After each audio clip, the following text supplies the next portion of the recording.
at the school the next day. In the morning, the classroom is filled with both kids and adults listening to Nock talk about the kind of illnesses that can be found everywhere. He calls Didier to the front to give a demonstration, pointing out how to discover bad signs inside the mouth. Fortunately, Didier is clean, and Nock congratulates him for his good hygiene, earning him a round of applause from everyone. Afterward, Pons sings Nock's praises, which makes Lupus rather angry. He reminds her that Nock's still very suspicious and urges her to help him find out whatever she can about Nock's past.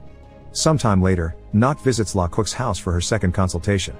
Adele welcomes him and comments on how weak La Cook has been lately because she hasn't left the bed and has been on a diet she doesn't need. However, she doesn't insult Nock for having played her boss like that. In fact, she calls him smart. Nock notices Adele coughs a lot and asks her to come to his office sometime, promising not to charge her. Afterward, Nock goes to La Cook's bedroom and offers her an expensive treatment that she refuses to pay.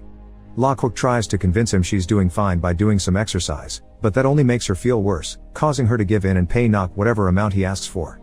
A few days later, Nock visits Mouske for their monthly meeting. The pharmacy is doing much better now and Mouske is impressed by the money he's making, so he's hesitant to lose this when Nock comments on the chances of doubling their earnings. However, Nock uses his charms once again and gives him a speech about the two of them being the guardians of this town's health.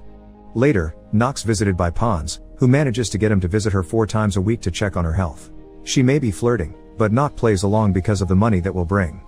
Pons also tries to ask some questions about his past, but Nock only gives her vague answers before dismissing her.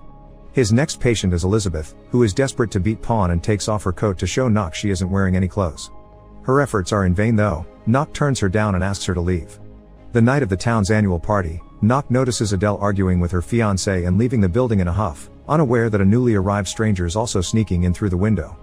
This stranger turns out to be Lansky, who has been traveling as a tramp. Lupus finds him stealing food and tries to call